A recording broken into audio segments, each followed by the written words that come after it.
Holy crap, the series isn't canceled? Yeah, no, it's not. We're back. I'm sorry it's been such a long time since we checked out Standard only. But honestly, I've been doing so many things. It just hasn't had the time to shine. But today is the day. Also, this episode is going to be really weird because, we kind of need to have a flashback to something that you guys haven't seen. Yeah, no, this recording is actually done like 2 or 3 weeks after the original recording was supposed to be done. So there's a couple of things that you've missed. Let me just recap really quickly what's been going on. Holy crap, everyone, it's Latern Rite! But we're gonna start off by doing a 10 pull on the standard banner, as one does. And it's purple. I was kind of secretly hoping for a little gift, but whatever. Dahlia! Okay. Dahlia is surprisingly interesting for this account, actually, because we don't have a lot of shielders available to us. And Dahlia is one of very few characters in the game that can grant attack speed, which is not actually that bad. Dahlia, shut up! Look, Dahlia, while not one of the best characters in the game by far, actually has a fairly unique kit for us to use. Again, being able to increase attack speed as well as providing a decently sized shield, to be honest. I'm not entirely upset about having him. Also, surprise baptism. Favbo's okay. It's a Favbo. Again, I've said this before, I'm not gonna complain whenever we get a Favbo. Favbos are decent. Another purple! Damn, we're raining in purples today. Wow, double weapon is kind of lame, though. I think that's our first Lion's Roar, which is nice to have. Surprisingly, Lion's Roar isn't a terrible weapon in some teams, so I'm not going to be too upset about having one of those, because I'm pretty sure that's the first one. Oh, purple. Purple's here. A character would be so nice, though. No, why is it this one? The Middernack Waltz is just not a good weapon, unfortunately. I would have hoped for one of the other ones. The Waltz is not good at all. It is a physical damage weapon that increases attack on your skill, and it's meant for Fischl if you for some reason wanted to play Fischl as a physical character. I particularly don't, so... alright, here's the last standard wish too. There we go. That's all there was. That's all she wrote, folks. But hey, a Lion's Roar is nice. Also, no, a camera expired. Whatever. Most importantly for today's episode, though, because we are, in fact, in Latern Rite, we get the selector that appears every single year to grant us a free 4-star of our choice. And because of the restrictions on this account, of course, we can use every single one of these. I've given them some thought, and I'd like to go over all of that with you to kind of let you understand what I'm thinking here. We already have Yao Yao at Constellation 1, and we don't actively use Yao Yao right now, but she is a really, really good character. Her that is the wrong menu.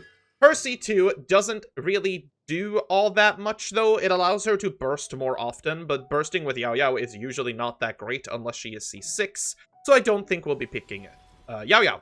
We don't have Jujin, but Jujin isn't helpful to us up until the point where we have her at C6, and even then, it's debatable at best, honestly.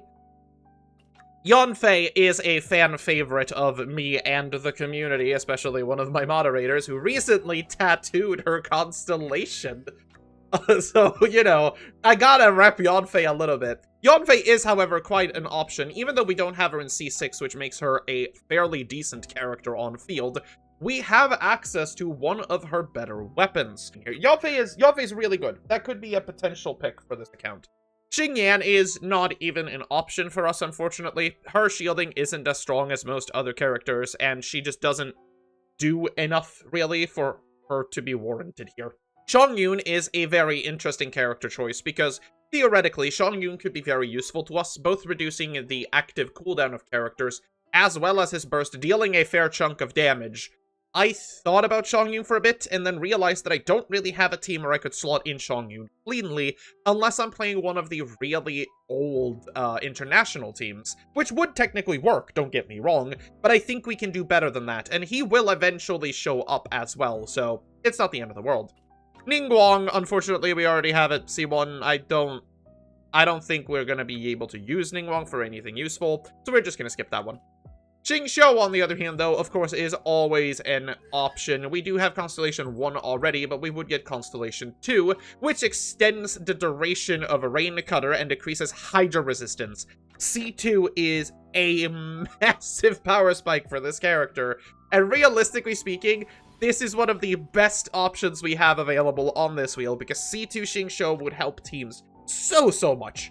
We also have Beidou. Beidou was another option I wanted to do because of Sea Beast's Scourge. Whenever you use your burst, you get a shield, which makes her slightly more useful than just dealing damage with her burst. So I could argue playing her in more teams. She is also a really good character to play with Aoife, specifically, because we got Aoife a while ago.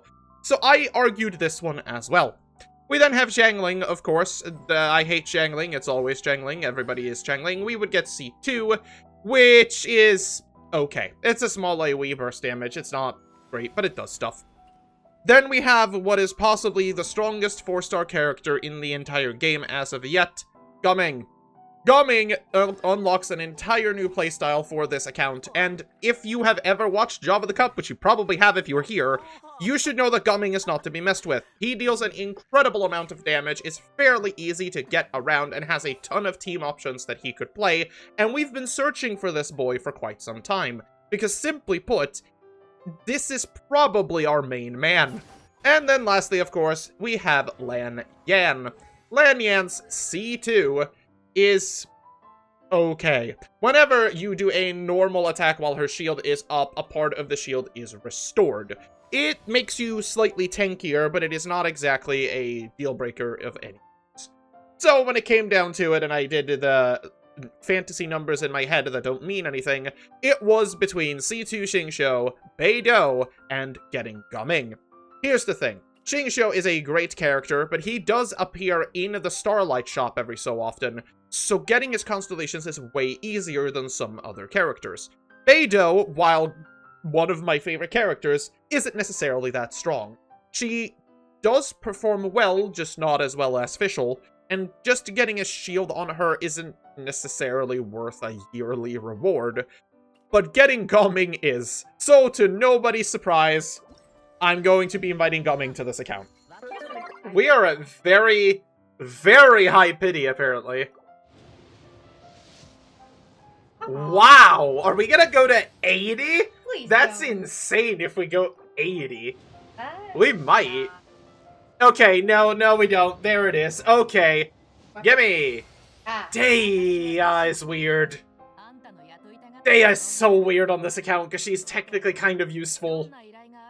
But we need C1 Daya to do the thing I want to do. So it's like, yeah, that works. But it's... But does it? It works, but it doesn't work yet. Ah. Like, once we actually have C1 Daya, she becomes one of the better pyro drivers that we get on this account, other than Xiangling. Which is ironic, because she is good. But man, she's just not good now. We need to... People are lesbian. Anyway, let's see if we can get a purple also. We might get one, who knows. We got 2 more. For now. Purple, purple. We can get anything here. Characters are best, but... Exactly. Well... This character? Really? Fuck. Ha! Look, I asked for anything. That's not the guy I wanted. However, Fremine on this account might actually be kind of cool. He has a fun thing we can do with him for 4 stars. So, I used the livestream codes today. We have one more Gamba, though. Gamba... Whoa, what? Wait, what? Oh.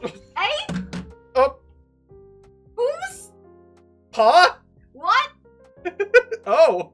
Oh, okay. Huh? Huh. Huh. Was that what, pity 4? I'm sorry. What the fuck? Was that pity 4? It is a really bad weapon, unfortunately, but... Huh. The weapon for Daya! No, but we already have one of Gumming's better weapons, and it's the Wolf's Gravestone, because it's just flat attack percent. It's really good on him. I don't know what to do with that. Out of all the weapons it could have given me, that's probably the worst one. Because every other Skyward weapon would have been okay, except the one we already have. I guess Beidou is one of the very few characters that can use this. Beidou is acceptable. Beidou can kind of use the craftable from Inazuma, though. That's okay. You know what? I wasn't ready for that. I'll be real. No one was ready for that. What are you talking about? I wasn't really ready for that one. That's okay. Look, I'm not gonna complain, but I'm significantly confused. So yeah, we have a couple of things on the account now that are actually really, really good. First of all, we picked up Gaming. Gaming is one of the best 4-stars in the entire game, and getting a copy of him for free is great. We gave him the Wolf's Gravestone for now, and we are still currently working on getting him a build that isn't complete ass. This flower is pretty okay. We can attempt to level this up one more time to see what it gets. It gets HP, so it's not great. That's a shame, really. But it is what it is. We have this attack sans that isn't necessarily great, but it is better than nothing. We are going to level it up a little bit too. That's Elemental Mastery, which isn't a terrible stat, but it's not what we wanted. Oh well. We do have the Pyro Damage Goblet that we stole, and then we have this headpiece that is just not really that great. More notably, though, we picked up another one of the standard 5 stars in Dea. I actually love Dea. Like, I want to be clear on this. Dea is one of my favorite characters just by looks alone. She's amazing. And on top of that, we got the second 5-star Claymore in Skyward Ride.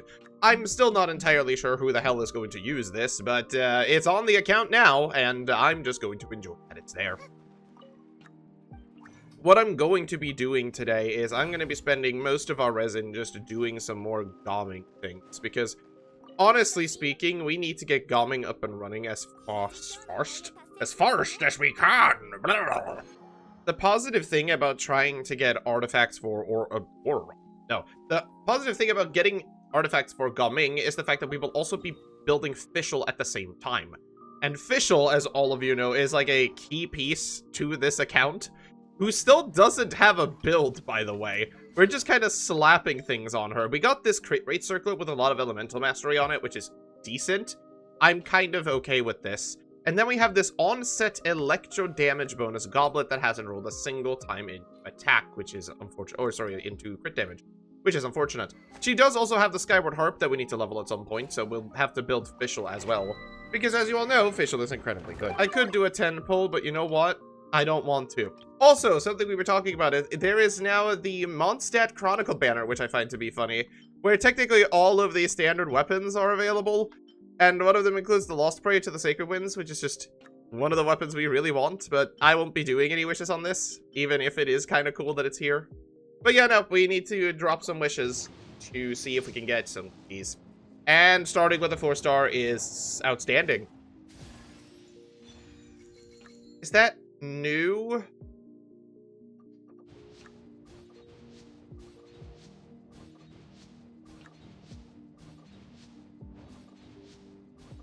And final one for now is a big fat no. Okay, well, we gotta... Actually, wait, hang on. Stop it. Stop, hammer time. We got a ball. We can buy a ball. Yeah! We can also buy the Last Intertwined Fate, which I find really funny. Alright, we got another one. More ball! Aw, damn, hard pity on this one. But next one should be a 4-star then, which is nice. We got another ball. Honestly, let's just drop it on the Jest, because it'd be really funny if we somehow got that. We didn't. Shocking surprise. I know, it's crazy. Anyway, now we can go build Gaming. I'm gonna be honest, clearing these still takes a really long time, but hey, we gotta do what we gotta do. First pull is Defense Goblet. Actually a really good feather. We're gonna be rolling that. And that's not a half bad feather either. Only crit damage kind of sucks though, but it's not terrible. But this one I'm interested in because the one Gaming has right now kind of blows. This one could be a good compensation piece. Yeah, because this thing did not roll anywhere near how we wanted it to. I'm actually perfectly okay with just chucking this to the wayside and throwing it into this one. I would prefer that.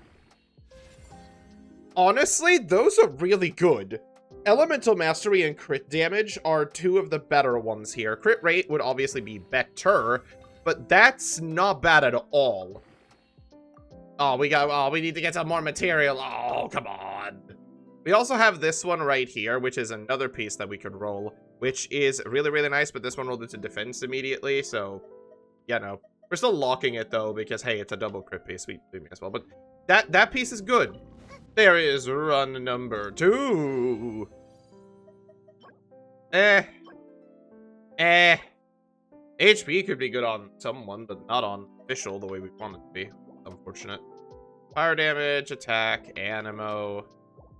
Nah, none of the 4-stars are really great either. Crit rate or crit damage here is insane. EM isn't awful. I don't think that much EM is necessarily going to be super useful. But still, 18% crit damage, a little bit of crit rate. It's something, at least. I don't know, it's not great.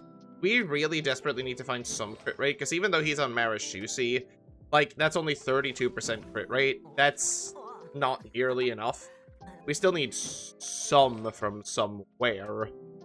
I don't know. There's still lots to be done there. Alright, 3 of them down. Can we get anything today that actually helps us move forward in this game? That is not going to. Neither is that, and that is most certainly not. This one might be okay. I'm still gonna roll it, but... And now it's time to slaughter a whole bunch of innocent robots. Yay! Honestly, though, gumming is so much fun to play that I don't really mind having to do it. We also brought in Charlotte during the live stream because we realized we needed a bit more bang for our buck. Because the problem with gumming is that he desperately needs to hit the melts, and if he doesn't really do any damage. And now we're reverse melting, which isn't what I wanted to do, but oh well. Also, yeah, swapping off of him removes the thing, which is awful. Getting him to not reverse melt has been a difficult thing, I'm gonna be honest here. I'm not very good at playing Gumming and haven't exactly practiced since you saw me on stream last time. But man, Gumming is such a weird character, because you really want him to hit the melts, and the only way you can consistently do that is to have really high cryo upkeep, which with 4 stars is surprisingly hard to do, actually. Like, yeah, with Rosaria's burst, you can kind of do it for most of Gumming's burst.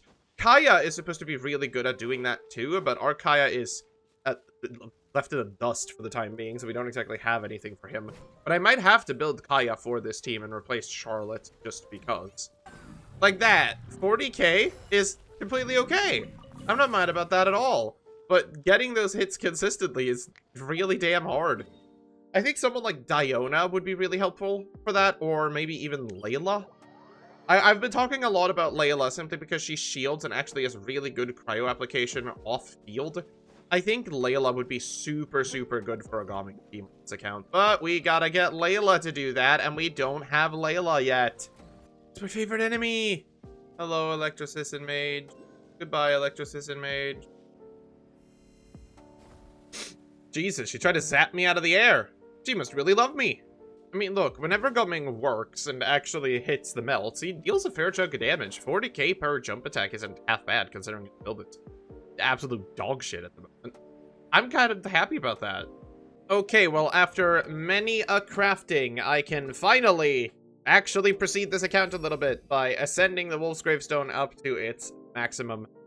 Oh, that feels good. I don't know if we have enough materials to actually bring it up, but I think we do. Oh, we do! Sick! Our first level 90 weapon. Honestly, the Wolf's Gravestone deserves this. This is the coolest weapon in the game. It's freaking awesome. But yeah, that is going to be today's episode. It's a bit wacky and all over the place, but that's just kind of how the recordings have gone, honestly. I can't help it. It's just how it's been, okay?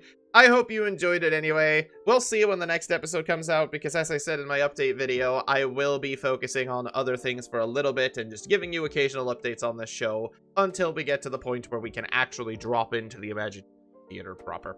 But thank you for watching, and if you enjoyed, leave a like, comment, subscribe, do hold the whole YouTube shebang, become a member today, because Bye!